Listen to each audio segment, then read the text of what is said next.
في الفيديو ده انا عامل لك مفاجأة وهدية شخصية مني ليك. وليه الفيديو ده اكتر فيديو اخذ مني مجهود؟ تعال هقول لك.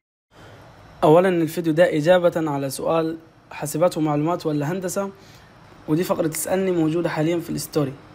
بالنسبة ليه اكتر ده فيديو كان خد مجهود بالنسبة لي، علشان حبيت ان انا اعمل حاجة مختلفة شوية. عملت موقع للسؤال ده، وعلشان السؤال ده متكرر جدا جدا لأي حد محتار بين هندسة وحاسبات، أنا حبيت أعمل لكم كده مقارنة تفصيلية جدا، شرح دقيق بين كلية هندسة وكلية حاسبات. الشرح ده والمقارنة دي بناء على وجهة نظري وبناء على البحث اللي أنا عملته. أولا عدد سنوات الدراسة في هندسة. عدد سنوات الدراسة 5 سنين، فيهم سنة إعدادي بتكون عامة دي بتدرس فيها رياضة، فيزياء، كيمياء، رسم هندسي. بعدها السنة الثانية اللي هي بيقال عنها إنها سنة أولى تخصص، دي بتتخصص كهرباء، ميكانيكا، مدني، أو أي حسب القسم أو حسب الأقسام المتاحة في الكلية اللي أنت داخلها. حاسبات 4 سنين على طول، ما في سنة إعدادي، بتبدأ من أول سنة على طول. الترم الثاني بتبدأ في مواد التخصص. رأيي الشخصي في عدد السنين إن سنة إعدادي دي في هندسة في ناس كتير بتعتبرها مضيعة للوقت، ولكن هي في الحقيقة بتجهزك تبقى مهندس يقدر يشتغل في أي مجال صناعي أو تقني بعد كده، لأنها بتأسسك صح في كل المواد اللي أنت محتاجها. حاسبات من أول يوم أنت بتدخل بتكون مستعد، وفي ناس أصلا بتدخل وهي عندها معلومة، عندها فكرة، وفي ناس بتدخل وهي شغالة بالفعل. اللقب والمكان: هندسة لقب مهندس رسمي وبتسجل في نقابة المهندسين، وده ليه وزن اجتماعي معتبر في مصر، وللأسف احنا بنحترم جدا الألقاب. في حاسبات فانت مش عضو في نقابة المهندسين، لكن في سوق العمل تعتبر مسميات وظيفية متعددة في المجال التقني زي السوفت وير انجينير او مسميات كتير. وجهة نظري انا ان في الشغل محدش هيسألك دخلت نقابة ولا لا، لكن في مصر اللقب زي ما قلت لك ليه وزن اجتماعي، لكن برا مصر السوق بيحكموا مهاراتك وخبراتك، ملوش دعوة خالص بالشهادات بتاعتك. المواد الدراسية في هندسة زي ما قلنا أول سنة إعدادي أنت هتدرس ماث 1 and 2، فيزياء كهربية وحرارية، رسم هندسي، كيمياء وميكانيكا وديناميكا والحاجات دي. بعد كده بتتخصص طبعا كهرباء تدرس فيها الدوائر الكهربية، إلكترونيات، أو حسب كل قسم بتاعك أنت بتدرس فيه الحاجات المختصة به. ميكانيكا بتدرس تصميم ميكانيكي، ديناميكا مقاومة المواد، وهكذا. في حاسبات أنت من أول سنة على طول Introduction to Programming.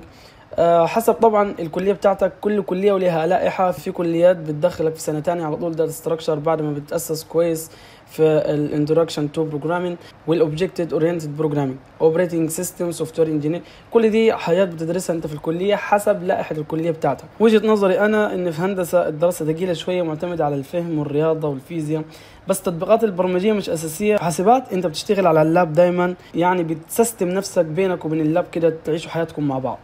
سوق العمل في مصر، هندسة لها فرصة عمل متاحة طبعا في شركات المقاولات والمصانع. في حاسبات في طلب عالي على المبرمجين، فرص للعمل الحر، فريلانس، والشركات الناشئة والوظائف. كل هذا انت بتشتغلوا طبعا حسب قوتك انت.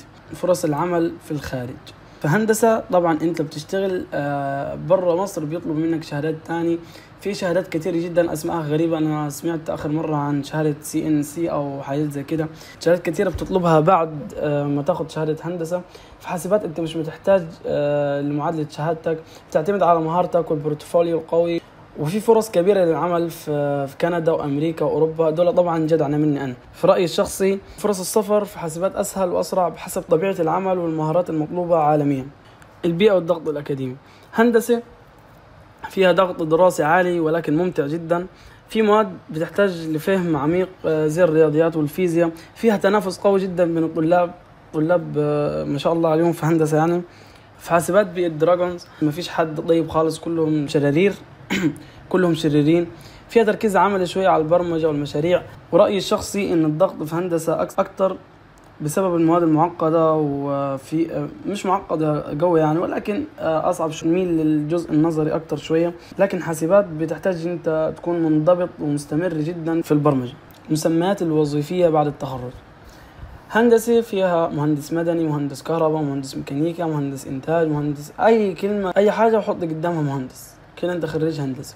أما حاسبات فيها سوفت وير انجينير، ويب ديفلوبر، موبايل ديفلوبر، وحاجات تانية كتير. رأيي أنا طبعا إن المسميات في حاسبات متعددة ومتجددة أو كتيرة. بسبب إيه؟ مع التطور في التكنولوجيا بتظهر مجالات جديدة، فبيظهر مسميات جديدة. واخر حاجة عندنا التطور الوظيفي والدخل. ده مش هنتكلم عليها خالص، انا بالفعل عاملها يعني ولكن مش هنتكلم عليها علشان من وجهة نظر انا ان هي بتعتمد عليك انت، بتعتمد على مهاراتك. طبعا الارزاق بيد الله وانت محتاج تشتغل على نفسك اكتر. الدخل بيعتمد عليك انت مش على الوظيفة ولا على المسمى الوظيفي. انا طبعا قلت لك ان الفيديو ده فيه مفاجأة ليك وهدية. المفاجأة ان الموقع ده بالكامل معمول بالاي اي، بالذكاء الاصطناعي.